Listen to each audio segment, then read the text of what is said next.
On the one hand, you could say that the Baltimore Ravens had a pretty good 2014 season. This is a team that won double-digit games. This is the team that beat a divisional rival in the Pittsburgh Steelers in a wild card playoff game, and then went on the road to Foxborough to face the eventual Super Bowl champion New England Patriots, and they stuck a major game to them. In fact, at two different times during that divisional round game, they had a freaking 14-point lead. So it's not like the Ravens went down like chumps or punks or bitches in 2014. I mean, they made a good fight of it. It was not an easy elimination for New England, that's for sure. But ultimately, New England found a way to beat them in that divisional round, in part because the Baltimore Ravens found a way to beat themselves and choke multiple double-digit leads down their throats and piss them down their fucking legs. It's that simple. So now you're looking at a Ravens team that, to me, in some ways, has been in a period of transition over the past couple of years. No more Ray Lewis, no more Ed Reed. Yes, you've made the playoffs 6 of the past 7 seasons, but now your offensive coordinator, Gary Kubiak, is gone. You've traded away a defensive stalwart of so many years in Haloti Ngata. You've got other guys such as Torrey Smith and Pernell McPhee that you allow to go in free agency. This is a Ravens team that, to me, in some ways, looks like it could potentially be a team that's in a period of transition. Now, Ozzie Newsome being Ozzie Newsome, he ultimately seems to find a way every year, for the most part, to be able to find at least one guy that massively outplays his draft position. And in 2015's draft, when I look at the first 3 rounds, he's probably got at least one of those guys. Now, is it Breshad Perryman, Max Williams, or Carl Davis? I'm not sure yet. If I had to put safe money on it, I might say Max Williams because of the position he plays at tight end and the opportunity he may have in terms of the best competition he's going to have at that position is a mid-round pick from last year in Crockett Gilmore. When you look at a Breshad Perryman with Torrey Smith leaving in free agency, the Ravens are looking at Perryman as a younger, cheaper, more explosive version of a Torrey Smith, and only time will tell if that ends up bearing out or not. Now, in terms of this roster and their strengths heading into 2015, I still like their running game, even though it'll be interesting for me to see what happens with Gary Kubiak gone now to be the head coach of the Denver Broncos. Gary Kubiak is a master of the running game with that one-cut zone blocking scheme. And whether you keep that offensive system or not, there just seems to be something with Gary Kubiak running that system that makes all the difference in the world. The guy knows what the hell he's doing when it comes to that aspect of the game. With that said, though, you look at some of the talent that the Ravens have at the running back position. One of the biggest reasons for the return to the playoffs in 2014 after missing it as the defending Super Bowl champions in 2013 was they got more out of the running game. They got more out of guys like Justin Forsett. They got more out of guys like a rookie 4th-round pick like Lorenzo Taliafiero. They got more out of that running game. And now you throw a guy like Buck Allen into that running back mix with Taliafiero, with Justin Forsett. That's still a Ravens team that should be able to run the football, which has been a big part of their offensive identity for so many years, in particular with their 2 Super Bowl champions. I also look at their linebacking core, too, another area of their defense that has been a huge strength for many years, going back to the Ray Lewis, Sharper, Bulwer days, and now you come into modern times with Suggs, with Doomerville, so on and so forth. It seems like every time they let guys go in free agency, like a Paul Kruger, an Ellerby, whoever the case might be, it always seems like it's next man up that somebody steps up, like a Pernell McPhee. Well, now he's gone.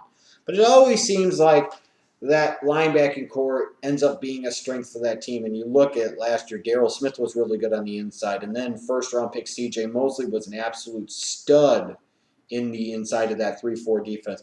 It always seems like the Ravens have a pretty strong linebacking core, and it most certainly looks like they will again in 2015. I have to confess, though, I think there are some major concerns for this Ravens team heading into 2015.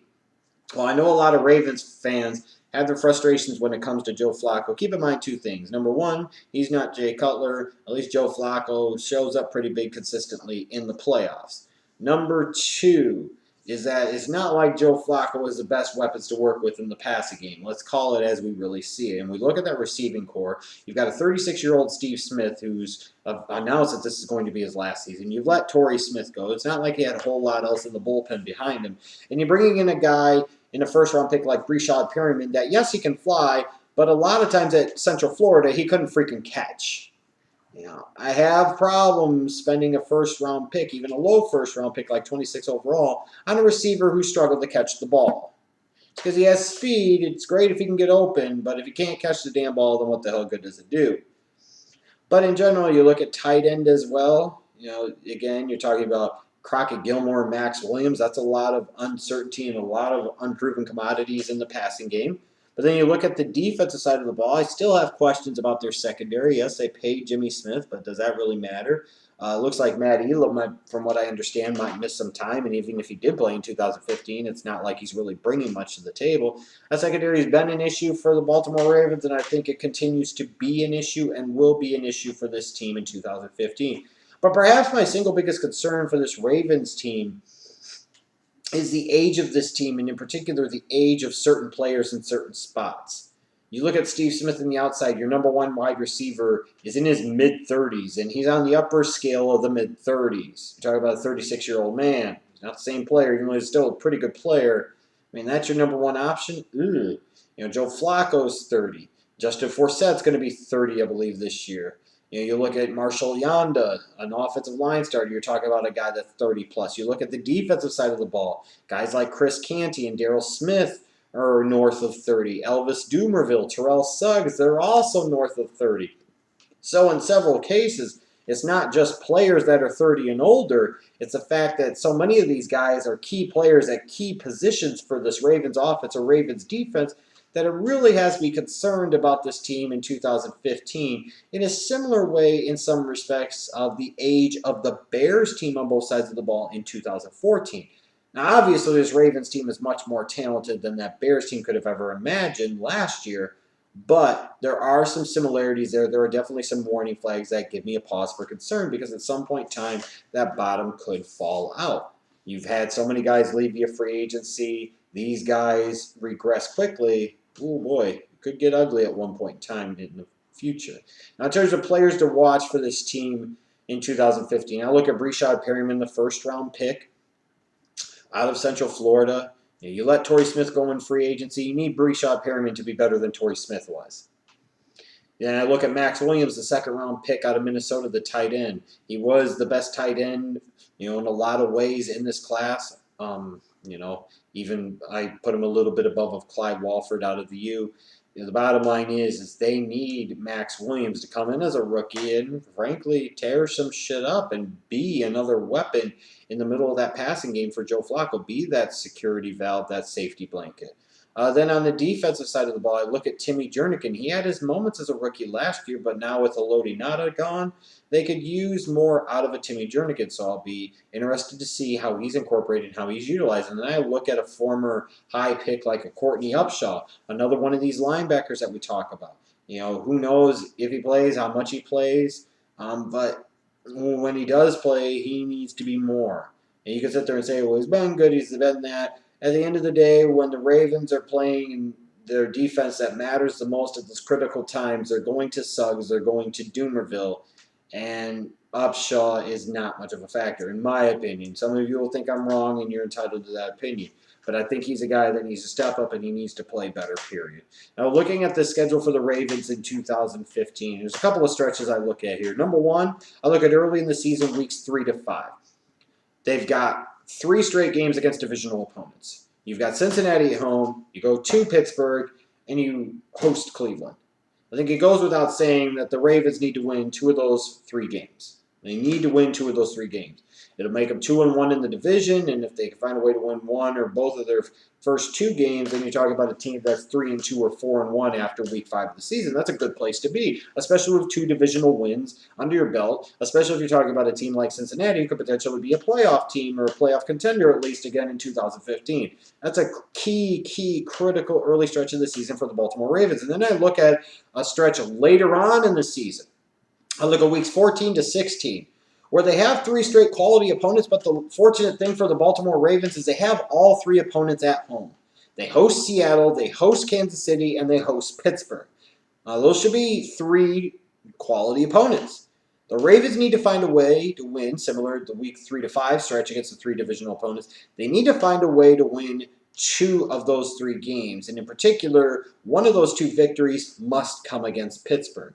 Because if the Baltimore Ravens want to be a playoff team, if they want to potentially contend for the divisional crown in the AFC North, they have to be able to beat Pittsburgh at least once. They must do that. They have to beat Cleveland twice, and they have to make sure that they beat Cincinnati at least once. So those are the 2 real stretches of the season that I think are critical to watch for the Ravens that will indicate their success in 2015. Now, overall, I think you can maybe tell by the tone of this video a little bit, and I don't do this with any personal animus or anything, but just based off of what I'm seeing, this looks like a Ravens team that could be heading for a downswing.